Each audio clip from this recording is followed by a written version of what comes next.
Una tragedia separó a padre e hija antes incluso de que pudieran conocerse. 6 años después, lo imposible sucede. Una niña idéntica a la hija fallecida aparece ante él con una revelación impactante. Mientras secretos enterrados salen a la luz, verdades antiguas amenazan con destruir todo lo que quedó de la familia. Pero nada prepara a este hombre para el último giro inesperado, uno que desafía la lógica, la sangre y el propio destino. Si esta historia te ha interesado, no olvides suscribirte a nuestro canal y decirnos desde qué ciudad nos estás viendo. Continuamos. Prometo que esta será la mejor historia que escucharás en tu vida. La imponente mansión de los Albuquerque era conocida en toda Cuenca como la Casa de Cristal, no solo por los vitrales que reflejaban el sol de la mañana en las paredes blancas, sino por el aire de intocable perfección que su propietario, Gustavo Albuquerque, exigía en cada detalle. Un hombre de 50 años, cabellos canosos en las sienes y ojos profundos, que ya no sonreían hacía mucho tiempo. El sol de la mañana iluminaba los jardines impecables de la propiedad, mientras Gustavo permanecía inmóvil ante la ventana de su despacho, observando el movimiento de las nubes sobre las montañas de la Sierra de Cuenca. El silencio era roto solo por el tic-tac del reloj antiguo, herencia de su abuelo, uno de los primeros emprendedores inmobiliarios de la región. «Señor, su café está servido», anunció Nereida, la ama de llaves que lo acompañaba hacía más de 20 años. Gustavo no respondió. Sus ojos estaban fijos en el columpio vacío, colgado en el árbol de jaboticaba, balanceándose suavemente con la brisa de la mañana. 5 años atrás, ese mismo columpio era ocupado por risas de niña. «Hoy hace un año», murmuró finalmente sin desviar la mirada. Nereida suspiró, acercándose con cautela. «El señor necesita comer algo». Doña Elena llamó preguntando si el señor asistirá a la reunión del consejo hoy. «Cancele», respondió secamente. «Diga que estoy indispuesto».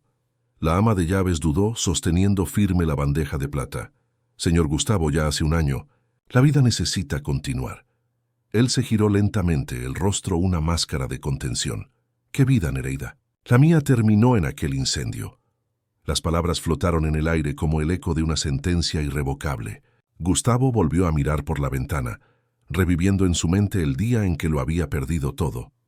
6 años atrás, Gustavo era otro hombre. CEO del grupo Albuquerque, construía edificios lujosos y resorts en todo el país. Estaba casado con Fernanda, violinista talentosa que había abandonado una prometedora carrera en la Orquesta Sinfónica de Madrid para acompañarlo. Después de años intentando, esperaban gemelas y la felicidad parecía completa. El parto, sin embargo, se complicó. Fernanda tuvo una hemorragia severa, y entre salvar a la madre o a las bebés, los médicos hicieron lo posible, pero Fernanda no resistió. De las gemelas, los médicos informaron que solo una había sobrevivido: Laura. La otra pequeña, que sería llamada Clara, no resistió las complicaciones del parto. El golpe fue devastador. Gustavo, consumido por el dolor, se alejó de los negocios para dedicarse integralmente a la hija que le quedaba. Durante 5 años, Laura se convirtió en su único propósito.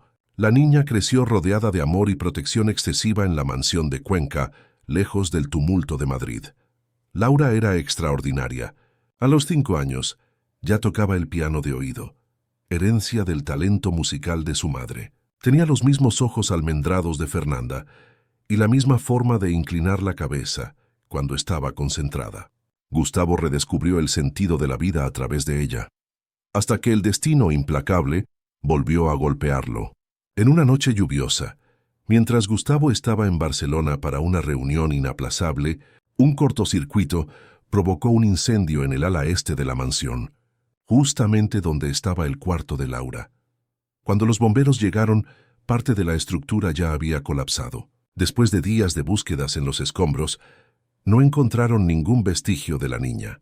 Las autoridades presumieron que el pequeño cuerpo había sido totalmente consumido por las intensas llamas. Algo en Gustavo también se consumió en aquel incendio. Reconstituyó la mansión exactamente como era, manteniendo intacto el cuarto de Laura, como un santuario intocable. Se alejó definitivamente de los negocios, delegando todo a sus socios. Sus días se resumían a largos silencios, paseos solitarios por los jardines y visitas al memorial que había erigido para su hija en el cementerio de San Isidro. De vuelta al presente, Gustavo ajustó la corbata oscura ante el espejo. Era día de visitar la tumba de Laura, un ritual que cumplía religiosamente cada semana. Cogió de la mesita de noche un pequeño broche para el cabello en forma de mariposa, el último regalo que le había dado a su hija y que por milagro había sido encontrado intacto entre los escombros. En el cementerio, el viento balanceaba las hojas de los árboles de judas amarillos que enmarcaban los caminos entre los panteones. Gustavo caminaba con pasos pesados, cargando un pequeño ramo de margaritas, las favoritas de Laura.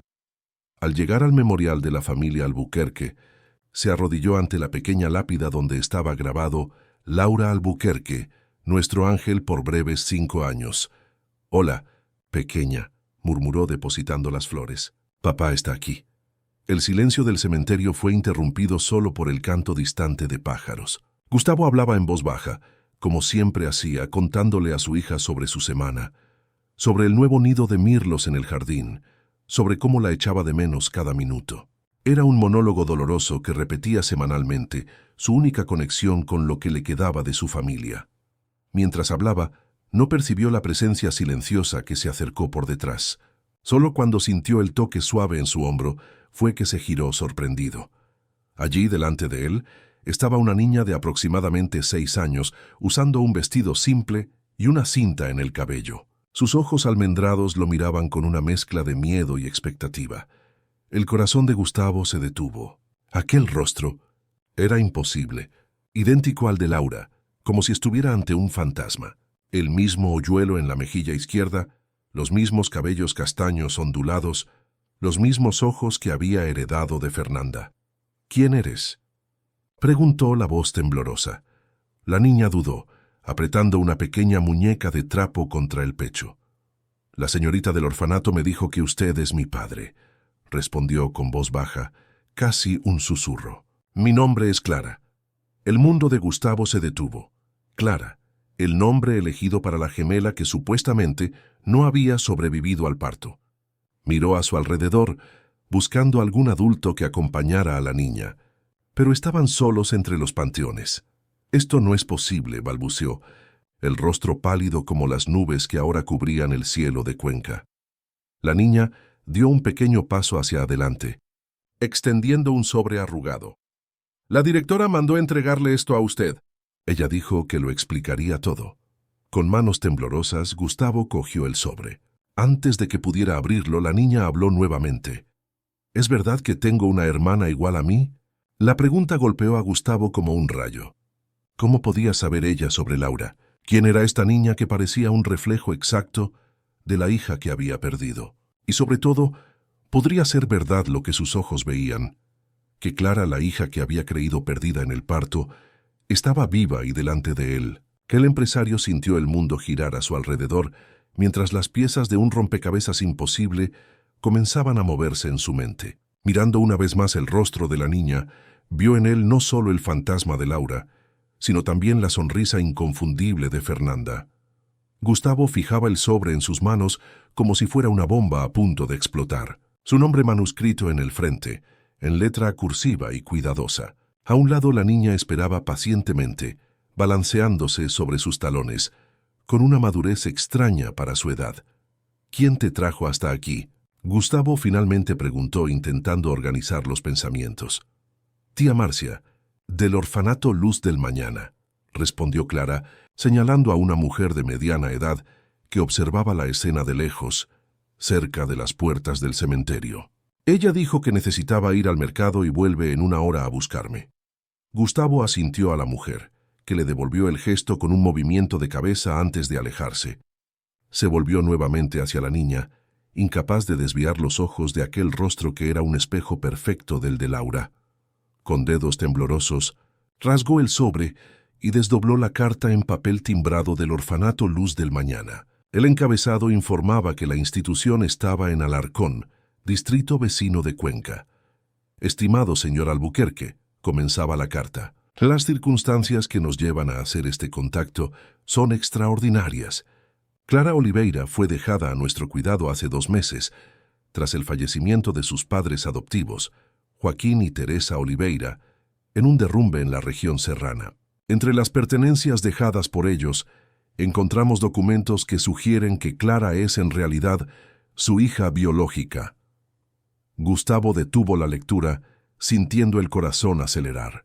Miró a Clara, que ahora exploraba con curiosidad las flores alrededor de la tumba de Laura. Continuó leyendo. Un examen de ADN preliminar, realizado con una muestra de su perfil disponible en el Banco Genético Nacional de Empresarios, confirmó la compatibilidad. Anexos a esta carta están los documentos que encontramos.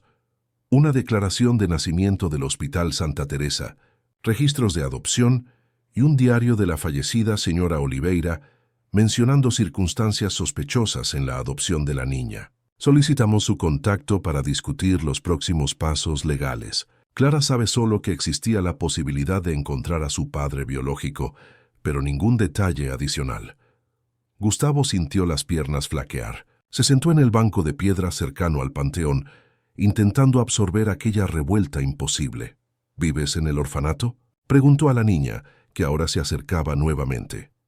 Hace 2 meses, Clara respondió, sentándose a su lado con una naturalidad desconcertante. Antes vivía con mis padres en Alarcón. Teníamos una casa pequeña cerca del río. Papá Joaquín hacía muebles de madera y mamá Teresa tenía un puesto de dulces en la feria. La forma natural como hablaba de sus padres adoptivos conmovió a Gustavo. No había lágrimas, solo una aceptación serena que parecía más allá de su edad. Siento mucho lo de tus padres, dijo sinceramente. Clara sacudió la cabeza. La asistente social dijo que ellos están en un lugar mejor ahora, pero los echo de menos todos los días. Hizo una pausa mirando directamente a los ojos de Gustavo. ¿Usted es de verdad mi padre? La pregunta directa lo tomó desprevenido. Mirando aquel rostro, tan idéntico al de Laura, no había cómo negarlo.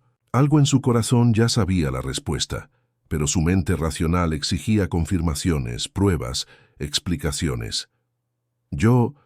Tal vez, respondió cautelosamente.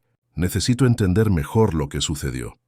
La directora dijo que hice una prueba que muestra que soy su hija. Ella me contó que tengo una hermana gemela. Clara miró la lápida de Laura. ¿Es ella? Gustavo sintió un nudo en el pecho. Sí, respondió con dificultad. Su nombre era Laura. ¿Era? Clara inclinó la cabeza de la misma forma que Laura solía hacer. ¿Ella ya no existe? Hubo un accidente. Gustavo respondió eligiendo las palabras con cuidado. Un incendio en nuestra casa. Clara permaneció en silencio por algunos momentos, absorbiendo la información con una madurez sorprendente. Soñé con un incendio muchas veces, dijo finalmente. Mamá Teresa decía que eran solo pesadillas. Un escalofrío recorrió la espalda de Gustavo. ¿Cómo podía esa niña soñar con el incendio que se llevó a Laura? ¿Sería coincidencia o algo más profundo, inexplicable? ¿Por qué nunca vino a visitarme antes?, preguntó Clara, interrumpiendo sus pensamientos. La pregunta inocente era como un cuchillo.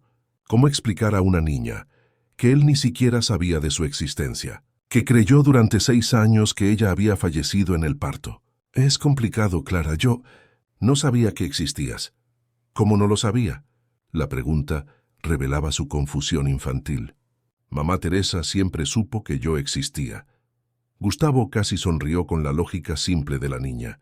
Es diferente. Cuando tú y tu hermana nacieron, los médicos me dijeron que solo Laura había sobrevivido. El rostro de la niña se iluminó con comprensión.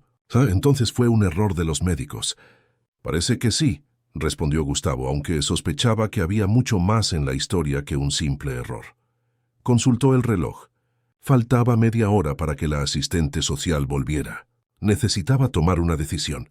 La sensatez decía que fuera con calma, que verificara todos los documentos, que hablara con abogados, pero su corazón, que cargaba el vacío dejado por Laura, gritaba otra cosa.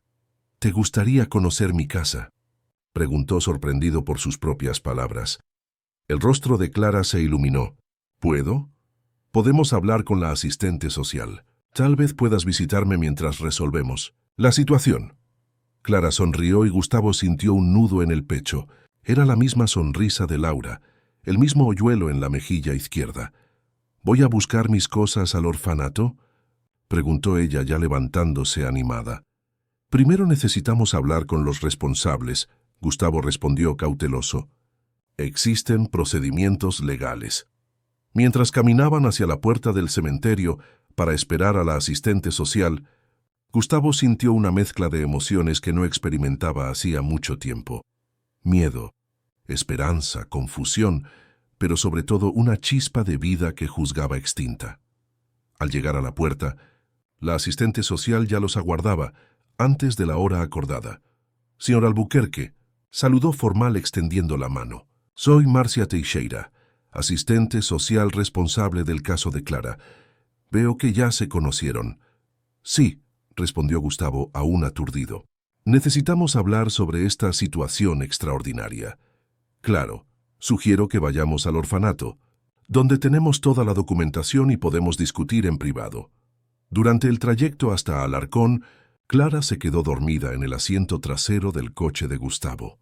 Por el retrovisor, él observaba aquel rostro sereno, tan idéntico al de la hija que había perdido.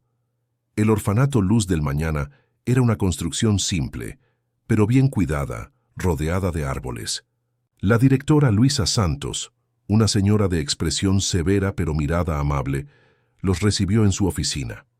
«Señor Albuquerque, es un honor conocerlo. Lamento que sea en estas circunstancias. ¿Cómo fue posible esto?», preguntó él directamente, mientras Marcia se llevaba a Clara para jugar con otros niños. «Cómo mi hija, que creí que había fallecido en el parto, aparece 6 años después». La directora abrió una carpeta gruesa llena de documentos. Lo que sabemos viene principalmente del diario de la madre adoptiva, Teresa Oliveira.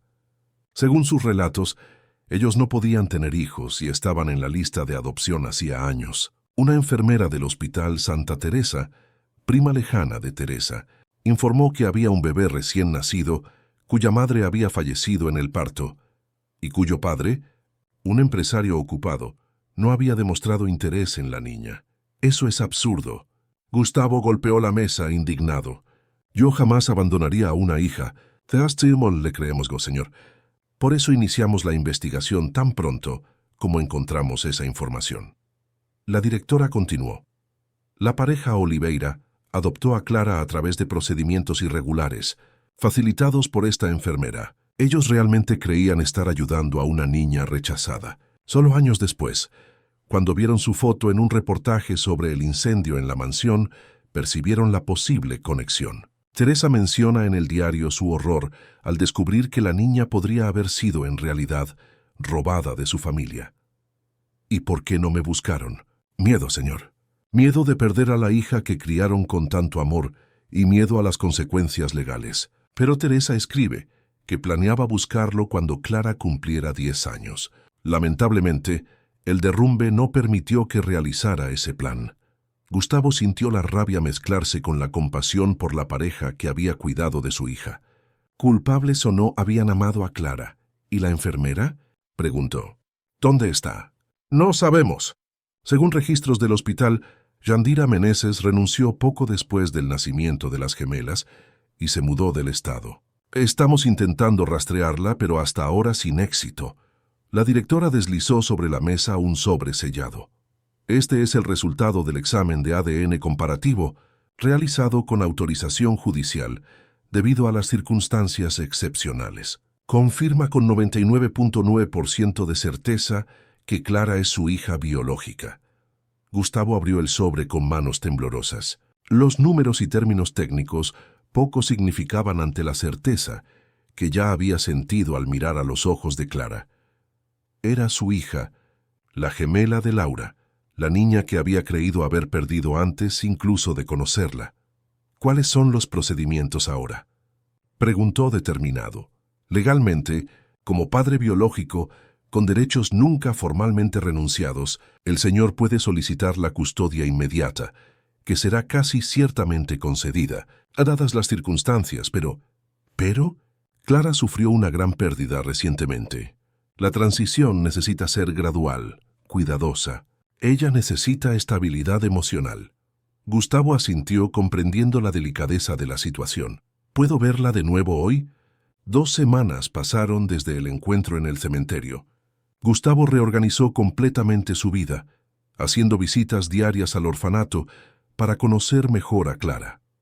Cada momento con la niña reencendía una luz que hacía mucho se había apagado en su corazón. La directora Luisa, inicialmente cautelosa, comenzó a ver con buenos ojos la conexión natural que se formaba entre padre e hija. «Ella habla de usted todo el tiempo», comentó Marcia durante una de las visitas. «Pregunta si puede llevar sus libros favoritos cuando vaya a su casa». Gustavo sonrió. La idea de llevar a Clara a casa finalmente se estaba haciendo realidad. Los trámites legales avanzaban rápidamente, gracias a la influencia de su abogado, Dr. Mauricio Fuentes, que había movido cielo y tierra para acelerar el proceso. «Todos los documentos están en orden», informó Dr. Mauricio en su oficina en Cuenca. La jueza del juzgado de menores reconoció sus derechos paternos y concedió la custodia provisional. En 3 meses, si todo sale bien, la custodia definitiva será formalizada.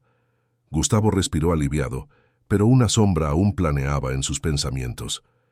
¿Y en cuanto a la enfermera? Jandira Meneses. El abogado ajustó sus gafas incómodo, aún sin rastros. Parece que ella dejó el país poco después de los eventos. Hay registros de su entrada en Argentina, pero después de eso, nada. Gustavo apretó los puños. La idea de que alguien deliberadamente lo hubiera separado de su hija, causando 6 años de sufrimiento innecesario, era insoportable. «Siga buscando», ordenó. «Quiero respuestas». Gustavo, el abogado, posó la mano en su hombro. «Entiendo su indignación, pero ahora el foco debe ser Clara. Su adaptación a la nueva vida será desafiante». Gustavo asintió, reconociendo la sensatez del consejo. En los últimos días, había trabajado intensamente para preparar la llegada de Clara. Había reformado un cuarto al lado del suyo, decorándolo en tonos pastel con estanterías llenas de libros y juguetes. Había contratado a una psicóloga infantil, doctora Camila Viera, para orientarlo en la transición. «Clara está habituada a un estilo de vida simple», había explicado la psicóloga. «La opulencia de la mansión puede intimidarla. Necesitamos crear espacios de familiaridad, conexiones con su vida anterior». Siguiendo el consejo, Gustavo había incluido en la decoración del cuarto algunos muebles hechos por Joaquín Oliveira, el padre adoptivo de Clara, que había conseguido recuperar de la antigua casa de la familia, ahora clausurada tras el derrumbe. También había reservado un espacio para las muñecas de trapo que Teresa cosía para su hija. El día marcado para buscar a Clara, el cielo de Cuenca amaneció particularmente azul. Gustavo se despertó antes del despertador, con una mezcla de ansiedad y expectativa. Después de un desayuno que apenas pudo tocar, condujo hasta el orfanato. Clara lo esperaba en la entrada, una pequeña mochila en la espalda y una sonrisa tímida en el rostro. Vestía un vestido azul claro, regalo de Gustavo la semana anterior, y los cabellos estaban cuidadosamente peinados en 2 trenzas. «¿Estás lista?», preguntó él, arrodillándose para ponerse a la altura de la niña. Ella asintió, pero sus ojos revelaban inseguridad. «¿Puedo visitar la tumba de mamá Teresa y papá Joaquín antes de irnos?». El pedido tomó a Gustavo por sorpresa, pero él accedió inmediatamente. Entender y respetar el vínculo de Clara con sus padres adoptivos sería esencial para construir confianza. El pequeño cementerio de Alarcón era muy diferente del imponente cementerio de San Isidro. Clara guió a Gustavo hasta un panteón simple, donde había 2 jarrones con flores frescas, cortesía de las cuidadoras del orfanato, que mantenían la tradición que Clara había iniciado de llevar flores semanalmente. «Mamá Teresa le gustaban las margaritas», dijo Clara, arreglando las flores. Papá Joaquín decía que ella parecía una margarita, siempre girando el rostro hacia el sol. Gustavo observó con emoción la naturalidad con que Clara hablaba de sus padres adoptivos. No había resentimiento en su corazón por haber sido criada por otra familia, solo gratitud y amor. «Ellos parecen haber sido personas maravillosas», comentó sinceramente. «Lo eran», Clara confirmó. Papá Joaquín me enseñó a reconocer los tipos de madera solo por el olor, y mamá Teresa me enseñó a hacer dulce de leche. La niña hizo una pausa, mirando a Gustavo con ojos interrogativos. ¿Puedo seguir llamándolos papá y mamá aunque viva con usted? Gustavo sintió un nudo en la garganta. Claro que puedes, Clara. Ellos fueron tus padres por 6 años, te amaron y cuidaron de ti. Eso nunca va a cambiar. La niña sonrió visiblemente aliviada. ¿Y cómo debo llamarle a usted? La pregunta flotó en el aire. Gustavo no había pensado en eso. Exigir el título de padre parecía presuntuoso en este momento, pero la idea de ser tratado formalmente por su propia hija era igualmente extraña. «Puedes llamarme Gustavo por ahora», respondió finalmente. «Con el tiempo tú decides cómo te sientes más cómoda». Clara asintió pareciendo satisfecha con la respuesta. Después de una última despedida silenciosa a sus padres adoptivos, cogió la mano de Gustavo naturalmente y caminaron de vuelta al coche. Durante el trayecto a Cuenca, Clara observaba el paisaje de la sierra con fascinación, especialmente cuando comenzaron a subir hacia las áreas más nobles de la ciudad. «¿Su casa es muy grande?», preguntó cuando avistaron los primeros palacetes. «Bastante», admitió Gustavo, «pero no te preocupes, tendrás tu propio espacio. Y Nereida, el ama de llaves, es prácticamente de la familia. Ella está ansiosa por conocerte». Clara asintió, pero Gustavo notó su mirada preocupada. «Está bien si te sientes extraña al principio», garantizó. «Es natural. Si quieres cambiar cualquier cosa en tu cuarto, solo dilo». Al llegar a la mansión de los Albuquerque, Clara quedó visiblemente impresionada. La imponente construcción estilo colonial, con sus columnas blancas y jardines exuberantes, contrastaba radicalmente con la casa simple donde había vivido en Alarcón. «Parece un castillo», murmuró mientras el portón electrónico se abría. Gustavo sonrió. «Es solo una casa grande y antigua. Perteneció a mi abuelo y antes de él a su padre». En el recibidor Nereida aguardaba ansiosa. Al ver a Clara se llevó las manos a la boca, incapaz de contener la emoción. «Dios mío», exclamó. «Es como ver un fantasma». Gustavo lanzó una mirada de advertencia al ama de llaves, pero Clara no pareció incómoda. «¿Usted conoció a mi hermana?», preguntó curiosa. Nereida asintió acercándose cautelosamente. «La cuidé desde bebé, mi querida, que ahora te cuidaré a ti también, si me lo permites». Clara sonrió, aceptando el abrazo caluroso que Nereida ofrecía. Gustavo observó la escena conmovido. Era el primer paso de un largo viaje de adaptación. Los días iniciales fueron de descubrimientos mutuos. Clara exploraba cada rincón de la mansión con curiosidad insaciable, haciendo preguntas sobre todo. Gustavo, por su parte, descubría en ella una personalidad única. Aunque físicamente idéntica a Laura, Clara tenía su propio estilo. Era más introspectiva, más cautelosa, con un interés especial por libros e historias. Mientras Laura había sido extrovertida e impulsiva, Clara parecía absorber el mundo a su alrededor con ojos observadores antes de manifestarse. Al tercer día, Gustavo la encontró parada ante la puerta cerrada del cuarto de Laura. La puerta había permanecido cerrada desde la reconstrucción de la mansión después del incendio, preservando intacto el santuario de la niña perdida. «¿Qué hay ahí?», preguntó Clara sintiendo la vacilación de Gustavo. «Era el cuarto de tu hermana», respondió él, la voz ligeramente embargada. Clara tocó el picaporte con delicadeza. «¿Puedo ver?». Gustavo dudó. Aquel espacio intocado era su último refugio, el lugar donde permitía que el dolor fluyera libremente. Pero negarle a Clara el derecho de conocer a la hermana que nunca conoció parecía injusto. Con manos temblorosas, sacó la llave del bolsillo y abrió la puerta. El cuarto estaba exactamente como el día del incendio.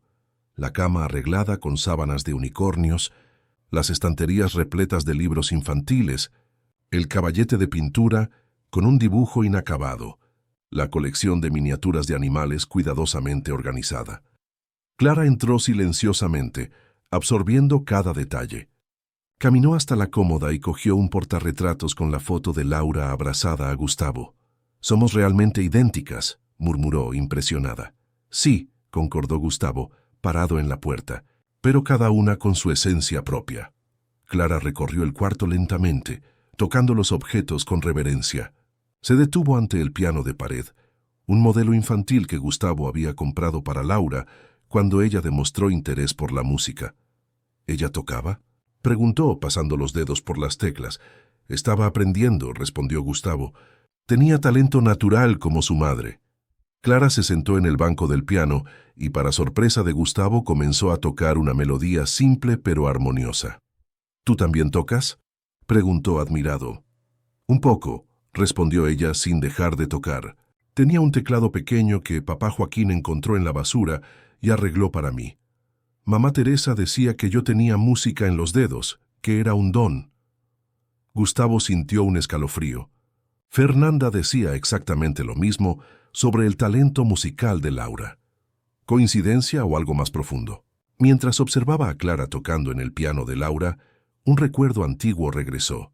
Fernanda, embarazada de 6 meses, tocando una canción de cuna para las gemelas aún en su vientre. Para que ellas nazcan sabiendo que la música es el lenguaje del alma, decía. De repente Clara cambió la melodía. Sus dedos comenzaron a tocar notas que formaban una secuencia familiar, una canción que Gustavo no oía hacía años. Sus ojos se abrieron de par en par. ¿Dónde? ¿Dónde aprendiste esa música?, preguntó la voz temblorosa. Clara dejó de tocar confusa. No sé, creo que siempre lo supe. Viene a mi cabeza a veces, principalmente cuando estoy casi dormida. Gustavo sintió las piernas flaquear. Esa era la canción que Fernanda había compuesto especialmente para las gemelas. Una melodía que nunca había sido grabada o enseñada a nadie más que a ella misma. ¿Cómo podía Clara conocerla? Esa música, explicó sentándose al lado de su hija, fue compuesta por tu madre cuando estaba embarazada. Ella la tocaba para ustedes todas las noches. Clara abrió los ojos de par en par. Entonces es por eso que siempre me sentí tranquila cuando la tocaba. Mamá Teresa decía que yo debía haberla oído en algún lugar y memorizado. Gustavo sintió una mezcla de fascinación e inquietud. ¿Sería posible que memorias intrauterinas hubieran permanecido en el subconsciente de Clara? ¿O habría una conexión más profunda, más misteriosa entre las gemelas separadas? Aquella noche, después de acostar a Clara en su nuevo cuarto, Gustavo fue al despacho y abrió el cajón donde guardaba la última ecografía de las gemelas. En la imagen en blanco y negro, 2 pequeños perfiles se destacaban uno frente al otro, como si conversaran en un lenguaje solo de ellos. ¿Qué más compartieron además de mi sangre?, murmuró para la imagen. ¿Qué más trae Clara consigo que no consigo explicar? Mientras tanto, en el cuarto de al lado, Clara se dormía abrazada a la muñeca de trapo que había traído del orfanato, soñando con melodías de piano y una niña idéntica a ella que sonreía y saludaba de lejos, como si la estuviera esperando hacía mucho, mucho tiempo. 1 mes había pasado desde la llegada de Clara a la mansión de los Albuquerque. La adaptación, inicialmente desafiante, fluía ahora con sorprendente naturalidad. Clara asistía al Colegio Santa Cecilia, el mismo que Laura había frecuentado, aunque Gustavo había optado por matricularla en un grupo diferente para evitar comparaciones innecesarias con la hermana fallecida.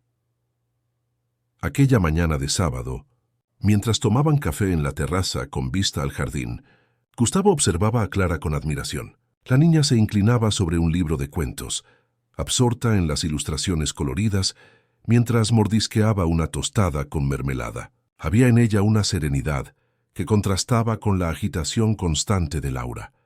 Eran físicamente idénticas, pero sus esencias parecían complementarias, como si cada una cargara la mitad de un todo.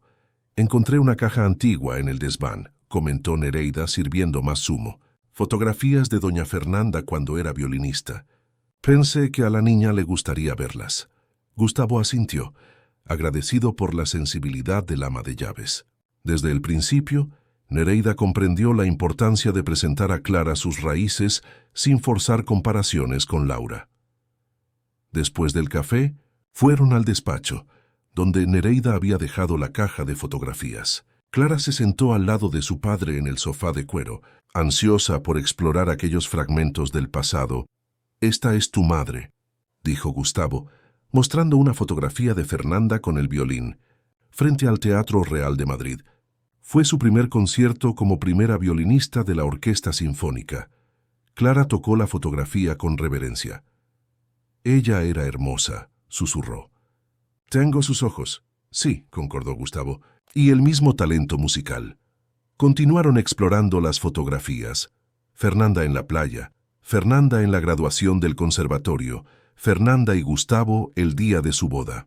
Clara absorbía cada imagen con intensidad, como si intentara recuperar el tiempo perdido, construyendo mentalmente la figura de la madre que nunca conoció. En el fondo de la caja, Gustavo encontró un sobre que no reconoció. Dentro había una carta escrita a mano, con la caligrafía elegante de Fernanda. «¿Qué es esto?», preguntó Clara curiosa. Gustavo examinó el papel amarillento. La fecha en la parte superior indicaba que había sido escrita poco antes del nacimiento de las gemelas. Sintió el corazón acelerar al leer las primeras líneas. «Mi querido Gustavo, si estás leyendo esta carta, algo me ha sucedido. He tenido sueños extraños en las últimas semanas, presentimientos que no consigo explicar». Él se detuvo, incapaz de seguir leyendo en voz alta. La carta parecía un presagio, como si Fernanda supiera que no sobreviviría al parto. «¿Puedo ver?», pidió Clara. Gustavo dudó, inseguro si el contenido sería adecuado para una niña, pero algo en la mirada madura de Clara lo convenció. «Mi querido Gustavo», leyó la niña en voz alta, «si estás leyendo esta carta, algo me ha sucedido. He tenido sueños extraños en las últimas semanas, presentimientos que no consigo explicar. Los médicos dicen que es normal, solo ansiedad de gestante, pero siento que hay más. En las madrugadas, cuando toco para nuestras hijas aún en mi vientre, siento que ellas me responden de alguna forma, como si ya supieran quiénes son y lo que les espera». Clara hizo una pausa, mirando a Gustavo con expresión intrigada antes de continuar. «Si un día algo me sucede a mí o a nuestras hijas, nunca dejes de buscar la verdad. Ella te encontrará, incluso cuando parezca imposible. Cuida de nuestras pequeñas. Enséñales a escuchar la música que existe entre ellas, incluso cuando estén separadas. Cree en lo inexplicable, en lo que va más allá de la razón. Hay más misterios en la sangre que compartimos de lo que jamás podremos comprender». La carta continuaba con despedidas amorosas e instrucciones prácticas, pero aquellas palabras específicas resonaron en el despacho como un eco del pasado que finalmente encontraba su destino. «Es como si ella supiera», murmuró Clara, devolviendo la carta a Gustavo, «como si hubiera visto el futuro». Gustavo sintió un escalofrío. Fernanda siempre había tenido una sensibilidad aguda, casi intuitiva, que muchas veces lo sorprendía. Había momentos en que parecía prever acontecimientos antes de que ocurrieran, como si captara señales invisibles para los demás. «Tu madre era especial», comentó, doblando cuidadosamente la carta. Veía el mundo de una forma diferente. Aquella tarde, mientras Clara practicaba piano, bajo la supervisión de la profesora que Gustavo había contratado, él se encerró en el despacho para releer la carta de Fernanda. Cada palabra ahora parecía cargada de significado, como piezas de un rompecabezas que comenzaba a formarse. Buscar la verdad. ¿No era exactamente lo que había sucedido? La verdad sobre Clara había encontrado su camino hacia él, contra toda probabilidad. Y aquella mención a la música que existe entre ellas, ¿cómo explicar el hecho de que Clara conociera la melodía que Fernanda había compuesto sin haberla oído jamás? Sus pensamientos fueron interrumpidos por suaves golpes en la puerta. Era Nereida con expresión preocupada. «Señor, creo que debería ver esto». En la sala de música, Clara había dejado de tocar. Sentada al piano, dibujaba algo con intensidad en su cuaderno de partituras. Gustavo se acercó silenciosamente, observando por encima del hombro de su hija. El dibujo mostraba una casa en llamas. No una casa cualquiera, sino el ala este de la mansión de los Albuquerque, con detalles precisos que serían imposibles para alguien que nunca la hubiera visto antes del incendio. Y allí, parada en la ventana del segundo piso, había una pequeña figura, una niña con los brazos extendidos. «Clara», la llamó suavemente. «¿Qué estás dibujando?». La niña pareció despertar de un trance, mirando su propio dibujo con sorpresa. No sé muy bien, respondió confusa. Vino a mi cabeza mientras tocaba. ¿Ya habías dibujado esto antes? Muchas veces, admitió. Desde pequeña, mamá Teresa guardaba mis dibujos en una caja. Decía que yo tenía mucha imaginación. Gustavo se sentó a su lado, intentando mantener la voz tranquila a pesar del torbellino en su interior. Clara, esta casa es nuestra casa. La parte que se incendió hace un año, antes de la reconstrucción. Los ojos de la niña se abrieron de par en par. ¿Cómo podría saberlo?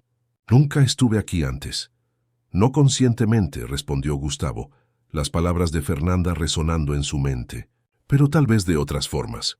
Aquella noche, después de acostar a Clara, Gustavo llamó al doctor Mauricio. Necesitaba avanzar en la investigación sobre la separación de las gemelas. Conseguí información sobre Jandira Meneses, informó el abogado. Ella trabajó durante 15 años en el Hospital Santa Teresa, en el ala de obstetricia. Tenía una prima que no podía tener hijos, Teresa Oliveira, la madre adoptiva de Clara. Entonces fue premeditado, concluyó Gustavo, sintiendo la rabia crecer. Ella deliberadamente separó a mis hijas. Parece que sí. Según enfermeras que trabajaron con ella, Jandira tenía una fijación por los bebés. Había perdido un hijo años antes y nunca superó completamente el trauma. Aparentemente, cuando supo del embarazo de gemelas y de las complicaciones en el parto, vio una oportunidad de corregir una injusticia, como ella decía. ¿Qué injusticia? En su visión distorsionada, era injusto que usted, un hombre rico, tuviera 2 hijas, mientras su prima, una mujer buena y decente, no pudiera tener ninguna. Gustavo apretó los puños, imaginando el sufrimiento que aquella decisión arbitraria había causado a todos los involucrados. ¿Dónde está ella ahora? Quiero justicia. Hubo un silencio pesado al otro lado de la línea. Gustavo, Yandira falleció hace 3 años. Accidente de coche en la carretera a Buenos Aires. La noticia cayó como un peso. No habría confrontación, no habría explicaciones directas de la fuente del engaño que había transformado sus vidas. ¿Y los documentos? ¿Cómo consiguió falsificar el certificado de defunción de Clara? Todavía estamos investigando. Sabemos que hubo otra niña que falleció aquella noche, un bebé prematuro de una madre adolescente. Creemos que Jandira pudo haber intercambiado los registros. Gustavo sintió náuseas. La idea de que otra familia también hubiera sido afectada por la manipulación de Jandira lo hacía todo aún más horrible. Después de colgar, caminó por el pasillo hasta el cuarto de Clara. Abrió la puerta silenciosamente y observó a su hija dormida, el rostro sereno iluminado por la lámpara de noche en forma de luna. En la mesita de noche, el cuaderno de dibujos estaba abierto, mostrando nuevos bocetos. 2 niñas idénticas de la mano, con un piano entre ellas. En los días siguientes, Gustavo observó a Clara con atención redoblada. La niña continuaba demostrando conocimientos y habilidades inexplicables, pequeños detalles que sugerían una conexión profunda con la hermana que nunca había conocido. Una tarde, mientras exploraban el jardín, Clara se detuvo súbitamente ante un árbol de jaboticaba en la parte trasera de la propiedad. Había un columpio aquí, dijo con certeza. Un columpio rojo. Gustavo se congeló. El columpio de Laura había sido retirado después del incendio, cuando se volvió demasiado doloroso verlo vacío. ¿Cómo sabes eso, Clara? No sé, respondió confusa. Simplemente. Lo sé. Tocó el tronco del árbol. ¿Puedo tener un columpio aquí de nuevo? Aquella noche, Gustavo no consiguió dormir. Las coincidencias se acumulaban, formando un patrón que desafiaba explicaciones racionales. La carta de Fernanda, los dibujos del incendio, la música, el columpio. ¿Cómo podía Clara saber tantos detalles de la vida de Laura? Se levantó y fue a la biblioteca. Entre los libros antiguos de la familia, buscó algo que pudiera arrojar alguna luz sobre el fenómeno.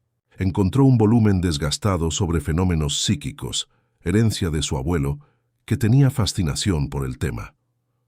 Un capítulo llamó su atención: conexiones telepáticas entre gemelos idénticos.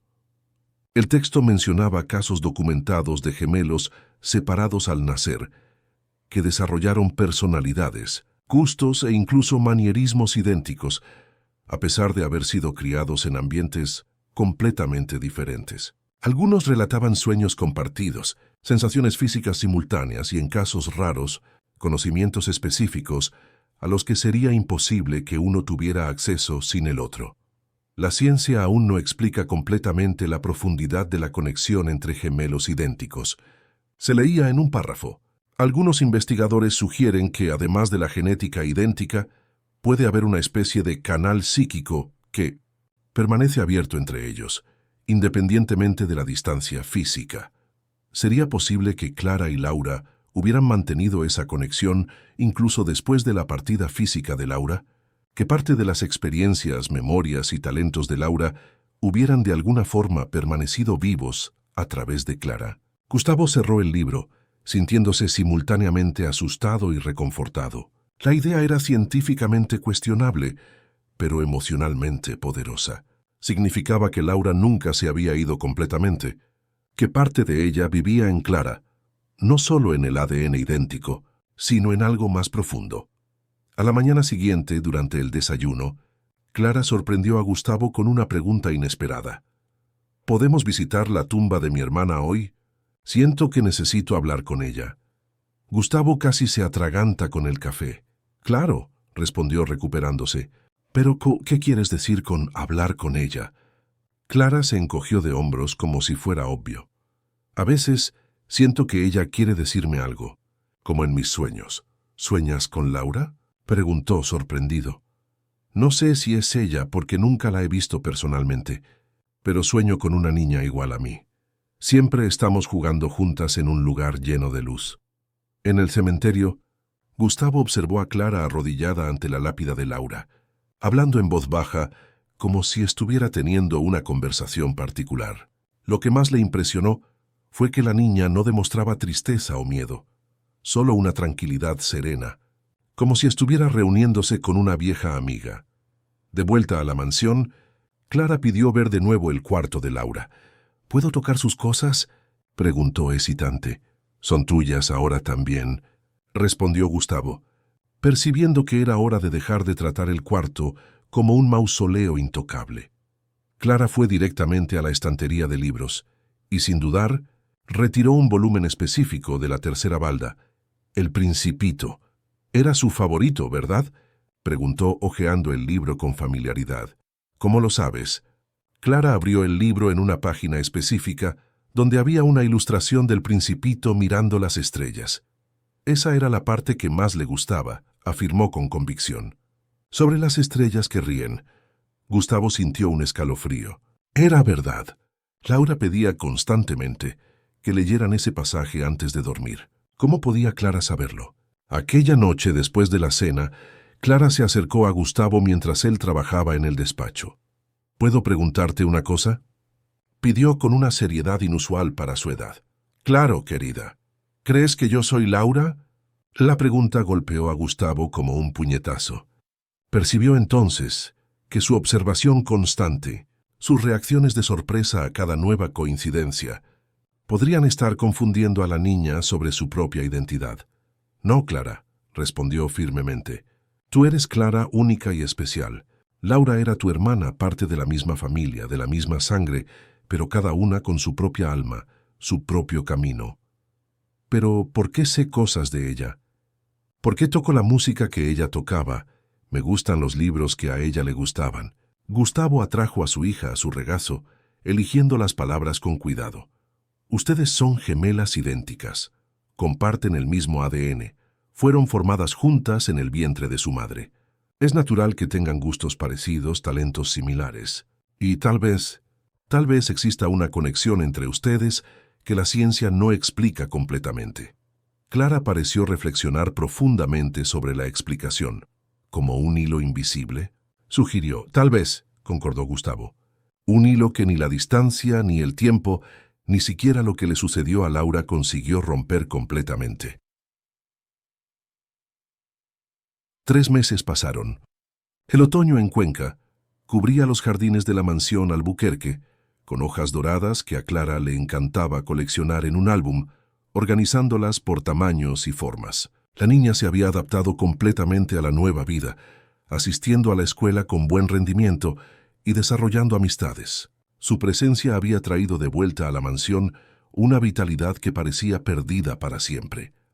Gustavo también había cambiado.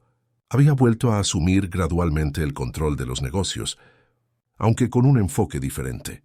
Delegaba más, valoraba el tiempo libre, llegaba a casa a tiempo para cenar con Clara y acompañar su progreso en las clases de piano. Había comenzado a hacer terapia con el doctor Ricardo López, psicólogo indicado por la doctora Camila, buscando procesar adecuadamente sus pérdidas y construir una relación saludable con Clara. Necesitas permitir que Clara desarrolle su propia identidad, había aconsejado el doctor Ricardo en una de las sesiones. Es natural que notes similitudes con Laura, pero ten cuidado de no proyectar expectativas basadas en la hija que perdiste. Gustavo se tomó el consejo en serio. Incentivaba a Clara a explorar sus propios intereses, incluso cuando eran diferentes a los de Laura. Mientras la hija fallecida adoraba el ballet, Clara demostró preferencia por la natación. Laura coleccionaba mariposas, clarce, hojas y piedras. Pequeñas diferencias que Gustavo ahora celebraba como parte de la individualidad de la hija reencontrada. Aquella mañana de sábado, el desayuno fue interrumpido por una llamada del doctor Mauricio. Gustavo atendió en el despacho, mientras Clara continuaba en la terraza hojeando un libro de ciencias. «Tenemos novedades importantes», anunció el abogado. «Encontramos a Marisa Torres, enfermera que trabajaba con Jandira Meneses en la época del nacimiento de las gemelas. Ella accedió a hablar, pero solo personalmente, y con garantías de que no habrá repercusiones legales para ella». «¿Dónde está ella?», preguntó Gustavo sintiendo el corazón acelerar. «En Tarancón. Trabaja en una clínica particular desde hace más de 5 años. Voy hoy mismo». «Gustavo, ella parece asustada. Dice que Jandira no actuó sola, que había otras personas involucradas». «¿Qué personas?». Ella no quiso decirlo por teléfono. «Teme represalias». Después de colgar, Gustavo permaneció algunos minutos inmóvil, digiriendo la información. Si Jandira no había actuado sola, ¿quién más estaría involucrado en la separación de sus hijas? ¿Y por qué alguien aparte de la enfermera tendría interés en esa manipulación? Volvió a la terraza donde Clara ahora dibujaba concentrada. «Querida, necesito resolver un asunto importante en Tarancón hoy. ¿Te importa quedarte con Nereida? Prometo volver antes de la cena». Clara asintió levantando los ojos del dibujo. «¿Tiene que ver con lo que nos pasó a mí y a Laura?». La perspicacia de la niña nunca dejaba de sorprenderlo. «Sí, estoy intentando entender exactamente cómo llegaste a la familia Oliveira». Clara se mordió el labio. Pensativa. «A veces creo que fue el destino. Si yo no me hubiera quedado con mamá Teresa y papá Joaquín, no sería quien soy hoy. Y si me hubiera quedado aquí, tal vez habría estado en el cuarto cuando hubo el incendio». La observación golpeó a Gustavo como un rayo. Era algo que nunca había considerado. Si Clara no hubiera sido separada de él, podría haber sido víctima del mismo incendio que se llevó a Laura. La idea era perturbadora y, paradójicamente, casi redentora, como si el error de Jandira hubiera inadvertidamente salvado a una de las gemelas. «Eres muy sabia para tu edad», comentó besando la coronilla de su hija. «Vuelvo pronto». El viaje de Cuenca a Tarancón era corto, menos de 1 hora por la sierra. El doctor Mauricio lo esperaba en la entrada de la clínica Santa Mónica, un establecimiento discreto en las afueras de la ciudad. «Ella está nerviosa», advirtió el abogado. «Intenta no ser muy confrontativo». Marisa Torres era una mujer de aproximadamente 60 años, cabellos canosos recogidos en un moño severo y ojos inquietos que evitaban el contacto directo. Los recibió en una pequeña sala de descanso de los empleados, verificando varias veces si la puerta estaba bien cerrada antes de empezar a hablar. «Primero, quiero dejar claro que solo me enteré de todo después», comenzó retorciéndose las manos. «Cuando sospeché, ya era demasiado tarde para revertirlo». «¿Se enteró de qué exactamente?», preguntó Gustavo conteniendo la impaciencia. «Del intercambio, de la manipulación de los registros». Hizo una pausa. «Jandira era mi amiga. Trabajábamos juntas hacía años. Ella perdió a su único hijo en un accidente y nunca se recuperó completamente. Tenía una fijación por los bebés, principalmente gemelos. Cuando supo que su esposa esperaba gemelas, se obsesionó con el caso. ¿Por qué? Yandira creía en la predestinación, en almas gemelas literales.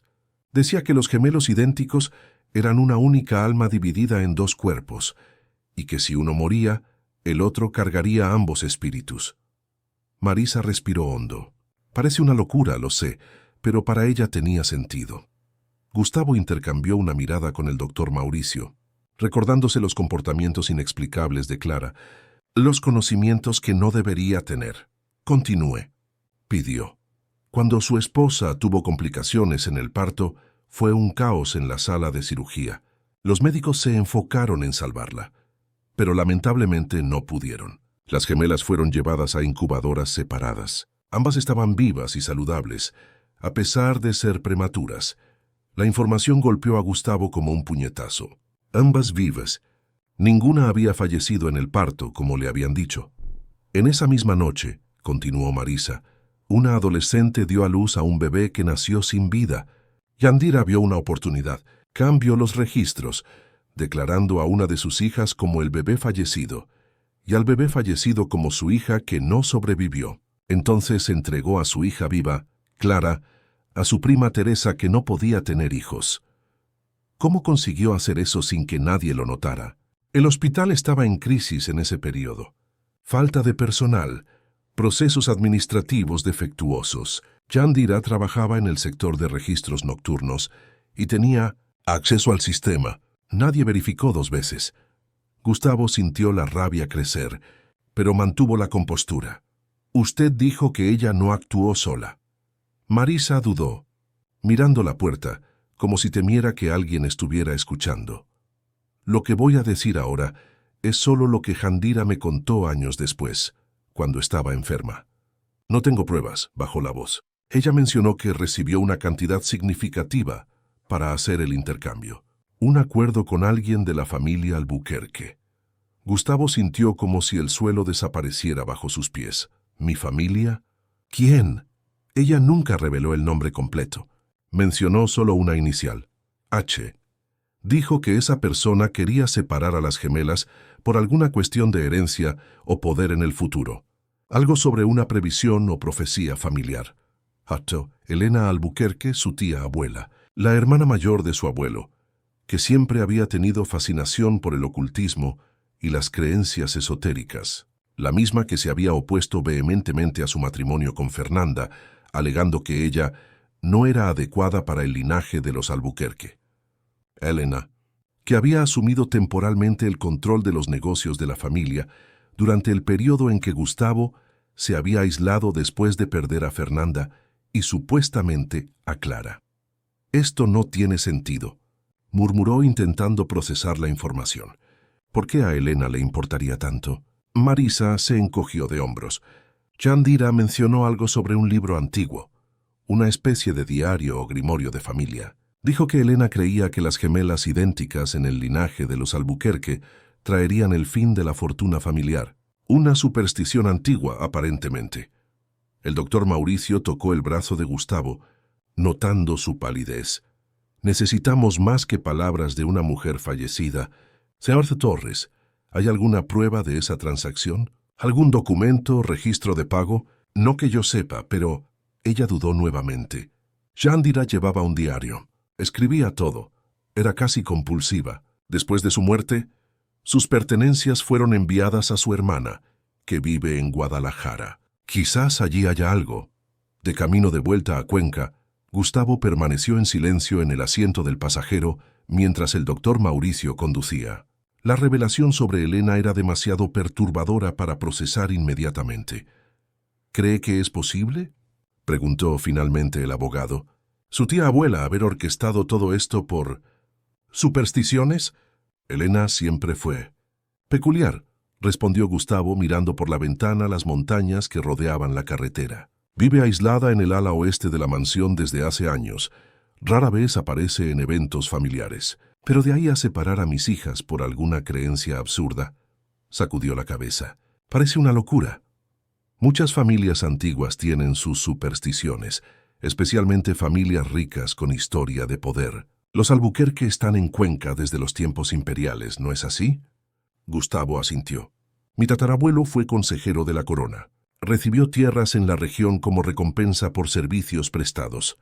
Y Elena es la mayor de su generación. Tal vez se vea como guardiana de tradiciones familiares que otros olvidaron o ignoran. La hipótesis era perturbadora, pero tenía un extraño sentido. Elena siempre había estado obsesionada con la pureza y la continuidad del linaje Albuquerque.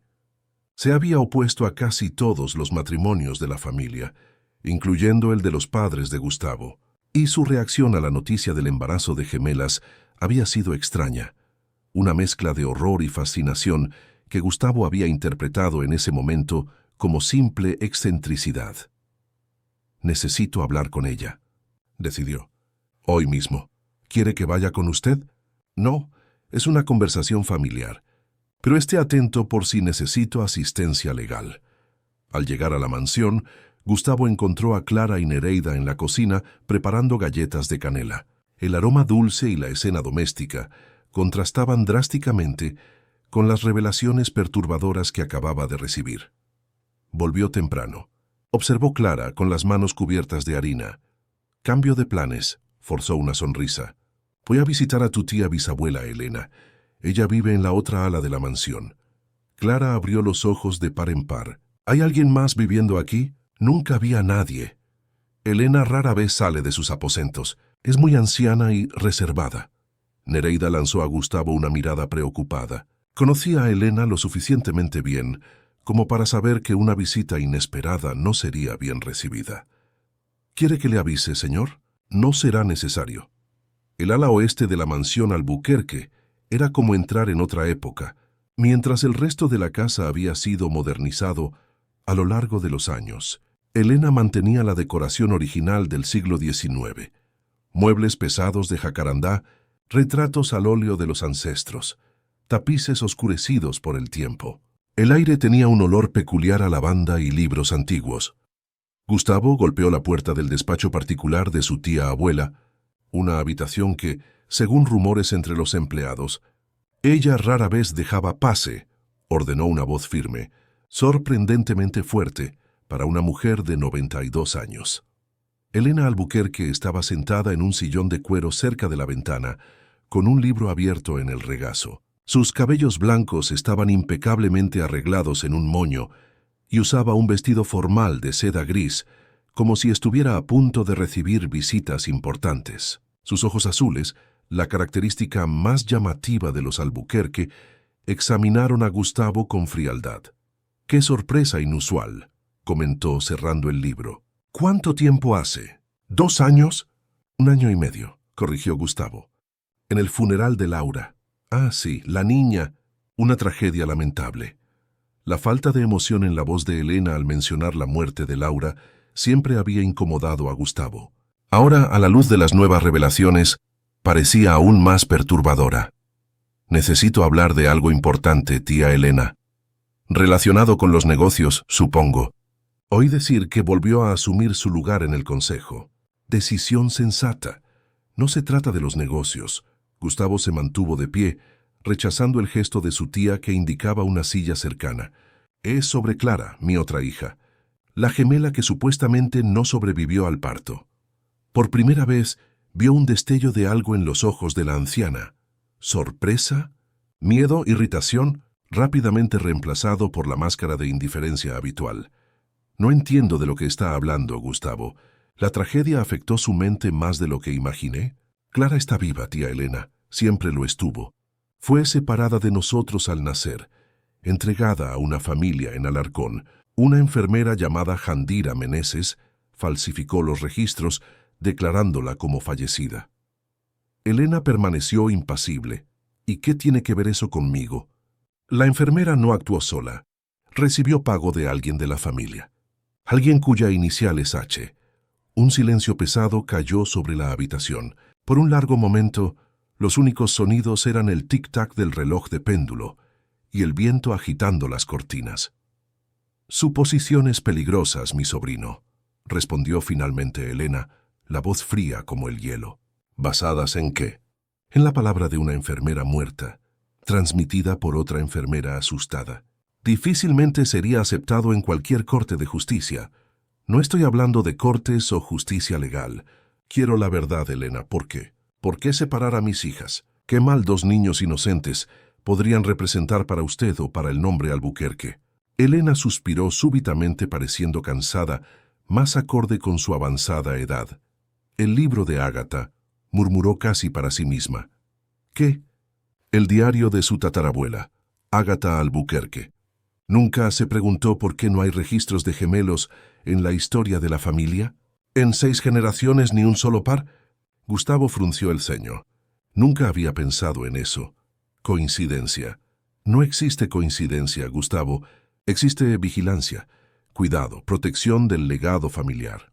Elena indicó una estantería repleta de libros encuadernados en cuero. Ágata registró todo. La maldición, la profecía, las señales. ¿Qué maldición? ¿Qué profecía? ¿De qué está hablando? Elena se levantó con sorprendente vigor y caminó hasta la estantería. Retiró un volumen antiguo, encuadernado en cuero oscuro con cierres de metal. El libro parecía pesar en sus manos cuando lo extendió a Gustavo. Lea por sí mismo. Página 217. El nacimiento de las gemelas Albuquerque en 1843 y lo que sucedió después. Gustavo sostuvo el pesado libro de registros como si fuera una bomba a punto de explotar. Las páginas amarillentas exhalaban el olor característico de papel antiguo, preservado por décadas lejos de la humedad y la luz. Dudó antes de abrirlo, encarando a Elena con una mezcla de incredulidad y desconfianza. ¿Quiere que crea que manipuló la vida de mi familia por supersticiones registradas en un diario de casi 2 siglos atrás? No son supersticiones, respondió Elena secamente. Son observaciones cuidadosas, eventos documentados a lo largo de generaciones. Abra en la página que le indiqué. Con renuencia, Gustavo hojeó el diario hasta encontrar la página 217. La caligrafía era elegante, pero pequeña, exigiendo concentración para descifrar. El texto estaba fechado el 23 de mayo de 1843. Hoy las gemelas cumplen 3 años, comenzaba el relato. Iguales como 2 gotas de agua, pero de temperamentos tan distintos. Antonia es dulce y contemplativa. Beatriz, vibrante y asertiva. El varón insiste en que no hay motivo para temor, que la predicción de la vieja India no pasa de tontería. Pero veo las señales que él ignora. Cuando las niñas están juntas, los relojes de la casa se detienen. Las plantas a su alrededor florecen fuera de temporada. Y esos sueños compartidos que las hacen despertar exactamente en el mismo instante, gritando las mismas palabras, eso no es natural. Dios me perdone, pero temo por el futuro de esta familia, mientras las 2 permanezcan bajo el mismo techo. Gustavo levantó los ojos del libro perturbado. ¿Qué pasó con esas gemelas? Que siga leyendo, ordenó Elena. Él giró la página encontrando una entrada fechada 6 meses después. La fiebre se llevó a Beatriz anoche. El médico dice que nada podría haberse hecho, que la epidemia ha asolado toda la provincia. Pero no puedo dejar de pensar que, de alguna forma, fue la mano de la providencia. El varón está inconsolable, y Antonia llora por su hermana, como si parte de ella misma se hubiera ido. Quizás lo hizo. Hoy, mientras velábamos el pequeño ataúd, Antonia susurró a mi oído: «Abuela, Beatriz dijo que se quedará conmigo para siempre ahora». Cuando le pregunté cómo podía haber hablado con su hermana muerta, ella respondió con naturalidad: «Ella vive aquí dentro ahora», y señaló su propio pecho.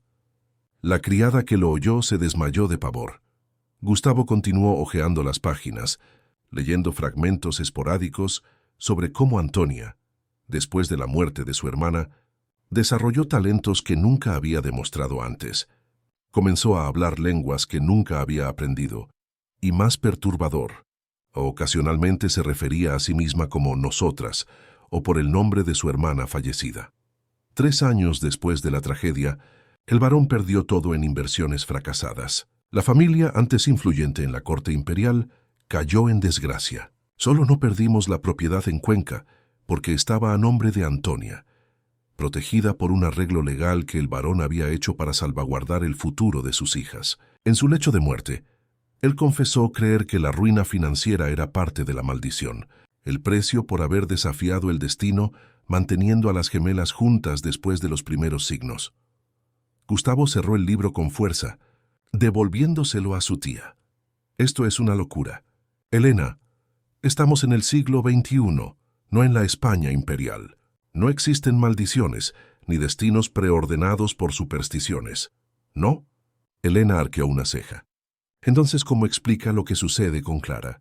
Los conocimientos inexplicables, las habilidades que nunca aprendió, los sueños sobre una hermana que nunca conoció. Gustavo palideció. ¿Cómo sabía Elena esos detalles? Tengo mis propios ojos y oídos en la mansión, mi sobrino, respondió ella, como si leyera sus pensamientos. ¿Cree que no noté la llegada de una niña idéntica a la que se fue?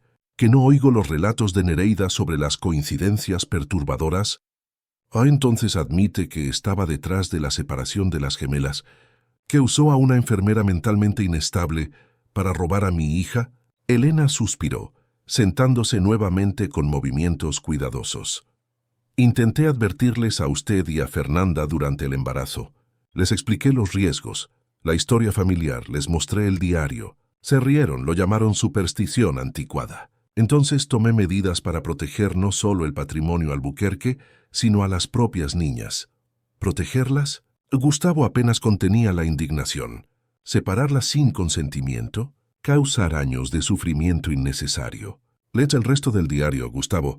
El patrón se repite. En 1897, otro par de gemelas nació en la familia. Fueron mantenidas juntas, a pesar de las advertencias. A los 12 años, una de ellas desapareció misteriosamente durante un paseo por las montañas. El cuerpo nunca fue encontrado. La otra desarrolló una segunda personalidad, alegando ser su hermana, viviendo a través de ella. La familia perdió influencia política. Propiedades fueron confiscadas durante revueltas. Fortunas desaparecieron. Elena hizo una pausa, mirando por la ventana como si pudiera ver el pasado reflejado en el cristal. En cada generación que desafió el patrón hubo consecuencias. Separación por la muerte o tragedia, seguida de manifestaciones inexplicables en la gemela sobreviviente, y luego declive familiar. La única excepción fue en 1921, cuando mi propia abuela, al descubrir que esperaba gemelas, envió a una de ellas a ser criada por parientes lejanos en Portugal. Las niñas vivieron vidas separadas, saludables, sin jamás saber una de la existencia de la otra, y la familia prosperó. Gustavo sacudió la cabeza asqueado. ¿Entonces fue eso? Una decisión fría de separar a mis hijas como si fueran mercancías defectuosas que podrían afectar los negocios de la familia. Fue una decisión pragmática, basada en patrones históricos documentados. Debería agradecérmelo. ¿Agradecerle? Gustavo casi gritó. ¿Por qué exactamente? ¿Por privarme de mi hija? ¿Por condenar a Clara a crecer lejos de su verdadera familia? ¿O por fallar en su plan, ya que ahora las dos están reunidas bajo el mismo techo nuevamente? Elena frunció el ceño confusa. ¿De qué está hablando? Laura se fue en el incendio. La separación es permanente ahora, como debería ser. Un silencio pesado cayó entre ellos. Gustavo percibió entonces que Elena no sabía de todo. Para ella, el plan había funcionado. Las gemelas estaban permanentemente separadas por la muerte de Laura, y ahora Clara asumía su lugar, manteniendo el equilibrio que la superstición exigía. Solo una gemela Albuquerque por generación. ¿Qué pasó después de que separó a las gemelas? Preguntó intentando controlar la voz. Jandira entregó a Clara a los Oliveira, una pareja simple pero decente, que no podía tener hijos. Ellos jamás supieron la verdad completa, solo que la niña necesitaba un hogar. Envié dinero mensualmente a través de intermediarios para garantizar que tuviera comodidad, educación adecuada. Acompañé su desarrollo a distancia. ¿Y el incendio? ¿Tuvo algún papel en eso también? Elena pareció genuinamente conmocionada. Ciertamente no. Fue un accidente terrible. Lamenté profundamente la pérdida de la pequeña Laura. Pero convenientemente reforzó su teoría sobre la maldición, observó Gustavo amargamente. Confirmó el patrón. Corrigió Elena. La separación fue muy tardía. Ustedes convivieron con las dos juntas por 5 años, ignorando las señales. El destino encontró su propio camino para equilibrar la ecuación. Gustavo no aguantaba más. La frialdad calculadora de Elena, la manipulación de vidas por creencias arcaicas, la ausencia total de remordimiento. Todo eso era demasiado repulsivo para seguir soportándolo. «Nunca más interfiera en la vida de mi familia», advirtió, dirigiéndose a la puerta. «Clara es mi hija, y vivirá bajo mi techo con o sin su aprobación. Si intenta algo contra ella, no habrá diario ancestral que la proteja de las consecuencias legales». «Usted no entiende lo que está en juego», insistió Elena. Pero Gustavo ya había dejado la habitación, cerrando la puerta con la fuerza suficiente para hacer temblar los retratos en las paredes. De vuelta al ala principal de la mansión, Gustavo encontró a Clara y Nereida todavía en la cocina, ahora ayudando a guardar las galletas recién horneadas en frascos de vidrio. La normalidad de la escena, una niña feliz cubierta de harina riendo con la ama de llaves, contrastaba drásticamente con la conversación sombría que acababa de tener. «¿Está todo bien?», preguntó Clara notando su expresión perturbada. «Sí, querida. Solo una conversación difícil con tu tía bisabuela». Clara inclinó la cabeza, con ese gesto característico que siempre le recordaba a Laura. Ella es la señora de cabellos blancos que a veces observa por la ventana del segundo piso. Gustavo frunció el ceño. «¿Tú la viste?» «Algunas veces. Ella me mira de lejos cuando estoy en el jardín, pero nunca baja a hablar conmigo». El pensamiento de Elena vigilando a Clara secretamente era perturbador, pero Gustavo decidió no demostrar preocupación. Ella es muy anciana y rara vez deja sus aposentos. Clara asintió, aceptando la explicación, y volvió a organizar galletas con Nereida. Gustavo la observó por un momento antes de dirigirse al despacho, donde llamó inmediatamente al doctor Mauricio. «Necesito que inicie un proceso legal para remover a Elena Albuquerque de mi propiedad», instruyó sin preámbulos. «Gustavo, ella es una señora de 92 años. Tiene derechos garantizados por el testamento de su abuelo. No puede simplemente echarla». «Ella confesó, Mauricio. Fue ella quien orquestó la separación de mis hijas. Pagó a la enfermera, manipuló registros, todo por supersticiones sobre gemelos en la familia Albuquerque». Un silencio al otro lado de la línea. «Esto es muy grave. ¿Tenemos pruebas?» Su confesión verbal y un diario antiguo que ella mantiene como un manual de instrucciones para sus decisiones perturbadas. «No sé si es suficiente legalmente, pero no puedo mantenerla bajo el mismo techo que Clara. Entiendo su preocupación. Voy a analizar las opciones. Mientras tanto, sugiero cautela. Elena puede tener aliados dentro y fuera de la mansión que no conocemos». La advertencia era sensata. Si Elena mantenía ojos y oídos en la casa, como alegaba, existía el riesgo de que otros empleados o personas cercanas estuvieran involucrados en sus planes. Aquella noche, Gustavo tuvo dificultad para dormir. Las revelaciones del día giraban en su mente como un carrusel macabro. La confesión de Elena, los registros perturbadores en el diario de Ágata, la posibilidad de que el patrón de tragedias que involucraban a gemelas Albuquerque fuera más que coincidencia. Por más que su mente racional rechazara tales supersticiones, no podía negar los hechos inexplicables que involucraban a Clara. El conocimiento de la melodía que nunca había oído, los dibujos del incendio, las informaciones sobre Laura que no tenía cómo saber. Había algo allí que desafiaba explicaciones convencionales. Se levantó de la cama y fue al cuarto de Clara, abriendo la puerta silenciosamente para verificar si todo estaba bien. La niña dormía tranquilamente, iluminada por el suave brillo de la lámpara de noche en forma de luna. En su expresión serena, Gustavo vio rasgos de Laura, de Fernanda, y algo únicamente suyo, una combinación perfecta de pasado y presente, un milagro genético que trascendía explicaciones simplistas. De vuelta a su cuarto, tomó una decisión. Independientemente de maldiciones o tradiciones familiares, no permitiría que el miedo dictara sus acciones. Clara era su hija, el último vínculo vivo con Fernanda y Laura. Protegerla significaba no solo mantenerla físicamente segura, sino también emocionalmente íntegra, libre para desarrollar su propia identidad sin el peso de supersticiones o expectativas basadas en la hermana perdida. A la mañana siguiente, durante el desayuno, sorprendió a Clara con una propuesta. ¿Qué tal si viajamos por un tiempo? Conocer nuevos lugares, quizás la costa. Nunca has visto el mar, ¿verdad? Los ojos de la niña brillaron. Nunca. Mamá Teresa siempre decía que un día me llevaría, pero su voz disminuyó, recordando que ese plan nunca se había concretado. Entonces, está decidido. Podemos ir a Sitges o Cadaqués, lugares tranquilos con playas bonitas. Clara frunció el ceño, pensativa. ¿Y la escuela? ¿Y sus reuniones de trabajo? La escuela puede esperar algunas semanas. En cuanto al trabajo, Gustavo sonrió. Creo que ya dediqué demasiado tiempo a la empresa y poco a mi familia. Es hora de reequilibrar esas prioridades.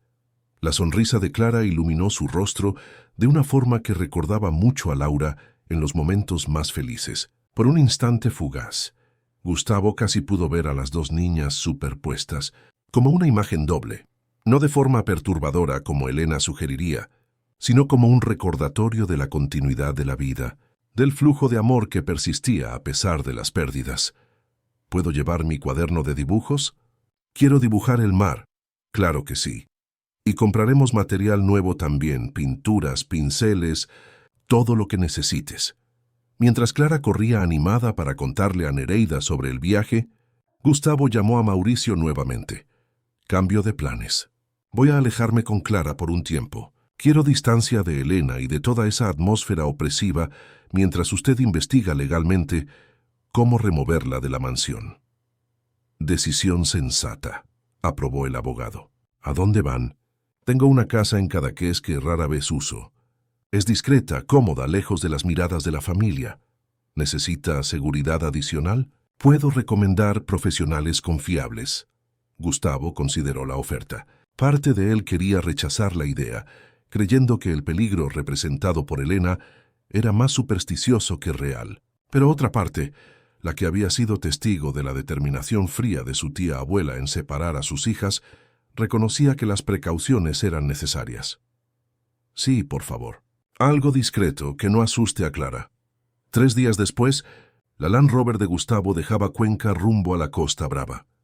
En el asiento trasero, Clara observaba fascinada el cambio gradual del paisaje.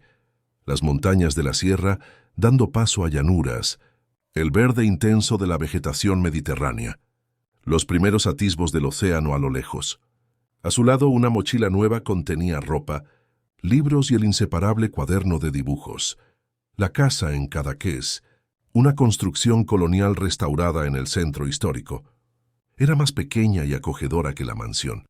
Tenía un pequeño jardín interno, con un árbol de jaboticaba, coincidencia que no pasó desapercibida por Gustavo, y estaba a pocos minutos a pie de la playa.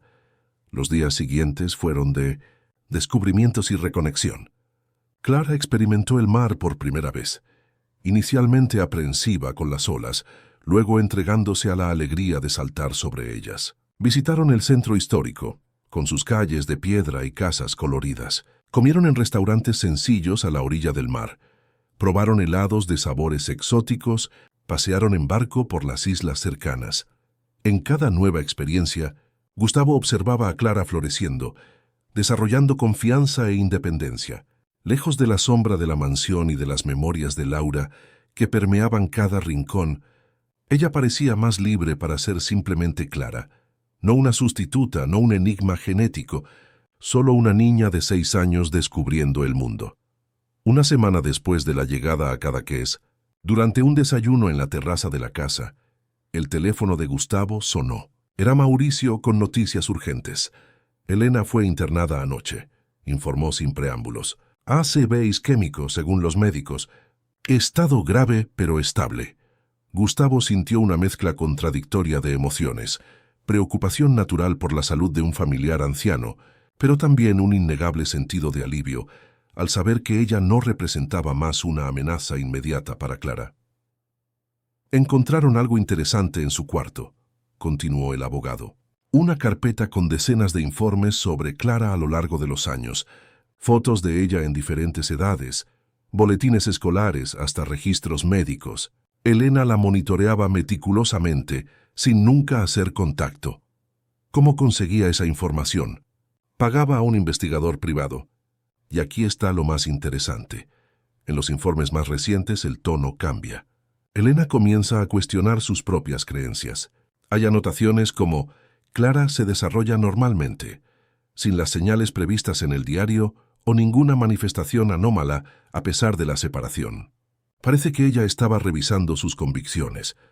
La revelación era sorprendente. La imagen de Elena como una fanática inflexible comenzaba a ganar matices más complejos. Hay más, continuó Mauricio. Entre los papeles, encontraron un sobre dirigido a usted, con instrucciones para su entrega después de su muerte. Dadas las circunstancias, la enfermera de Elena consideró apropiado entregárselo ahora.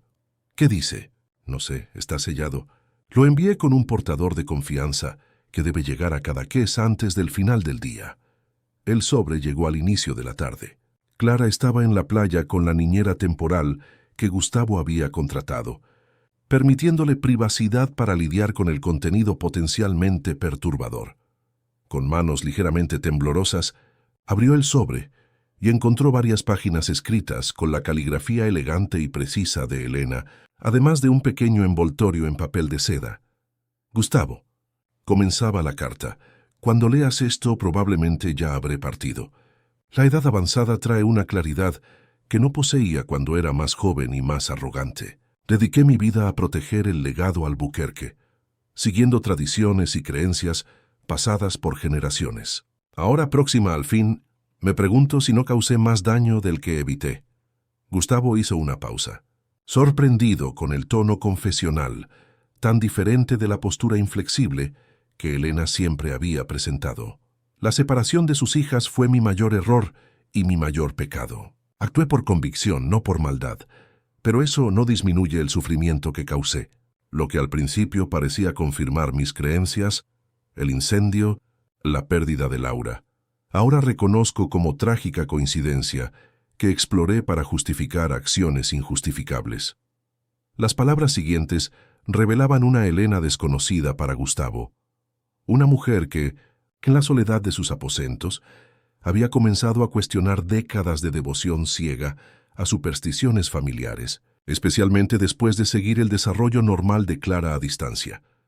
En el envoltorio que acompaña esta carta está la prueba final de mi rendición a las evidencias. Es el colgante que perteneció a su bisabuela, pasado de madre a hija primogénita por generaciones. Debería haber ido para Fernanda, pero me negué a entregárselo cuando ustedes se casaron, convencida de que ella no era digna del legado Albuquerque. Ahora pertenece a Clara por derecho de nacimiento y de corazón. Gustavo abrió el pequeño envoltorio y encontró un delicado colgante de zafiro azul, envuelto en filigranas de plata envejecida. La joya era magnífica en su simplicidad clásica, un símbolo tangible del linaje Albuquerque que Elena finalmente reconocía pertenecer también a Clara. La carta terminaba con un pedido de perdón que Gustavo no sabía si podría conceder completamente, pero que al menos habría espacio para la comprensión. Elena no era un monstruo calculador, sino una mujer moldeada por generaciones de supersticiones y miedos que finalmente había comenzado a cuestionar las bases de sus convicciones. Cuando Clara regresó de la playa, saltarina y con las mejillas rojas del sol, Gustavo decidió no mencionar la carta o el estado de salud de Elena. En su lugar, guardó el colgante para un momento especial en el futuro, cuando la niña fuera mayor y pudiera comprender mejor la complejidad de su herencia familiar.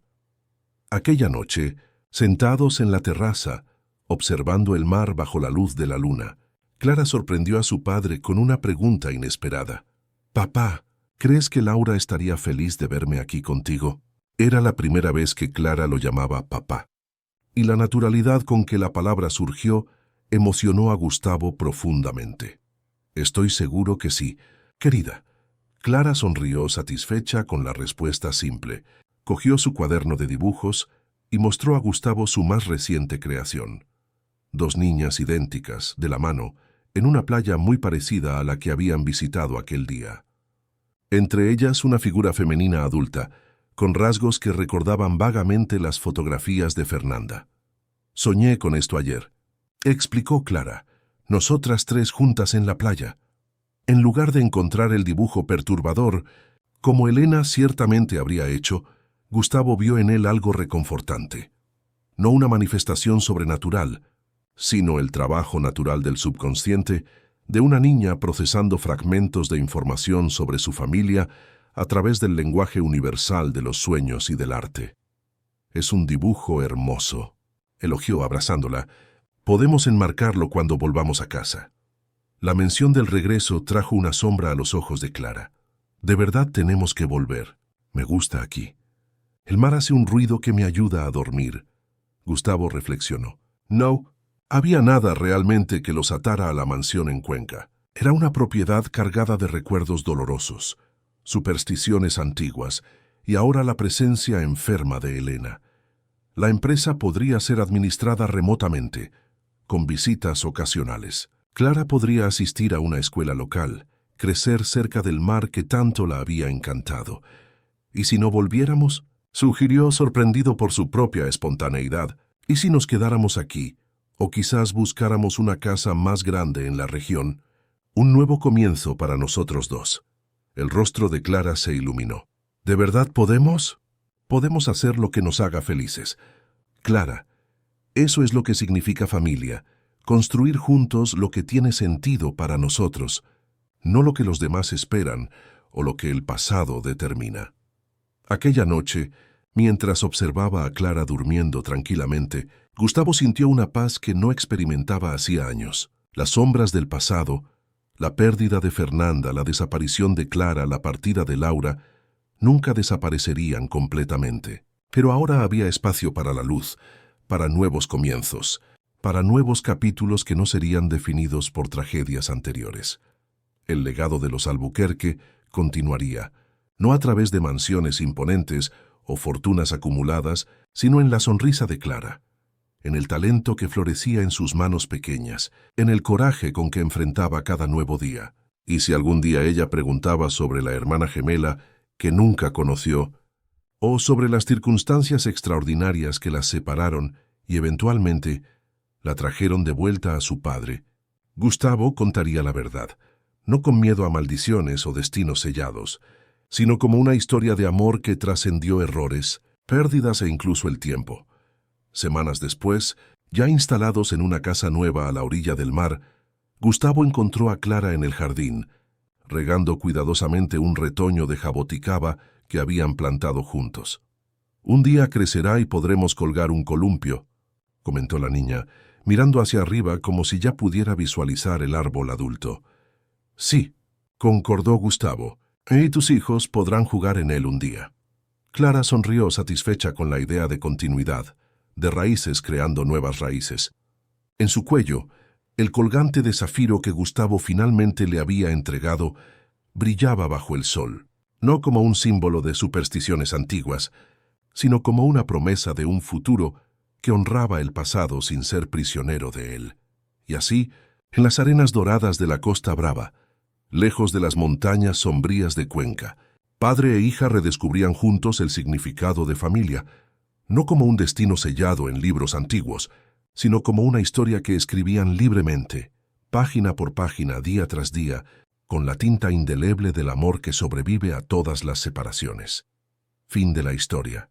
Queridos oyentes, esperamos que la jornada de Gustavo y Clara haya tocado sus corazones. Si esta historia sobre lazos que trascienden el tiempo y la distancia despertó emociones en usted, le invitamos a explorar nuestro canal, donde traemos diariamente narrativas que exploran la complejidad de las relaciones humanas y los misterios de la vida. No olvide suscribirse para no perder nuestras próximas historias, dejar su like en este video y compartir sus impresiones en los comentarios. ¿Qué le pareció la conexión entre las gemelas? ¿Cree que existen vínculos que ni siquiera la separación puede romper? Estamos ansiosos por leer sus opiniones y continuar esta conversación tan especial con ustedes. Hasta nuestra próxima historia.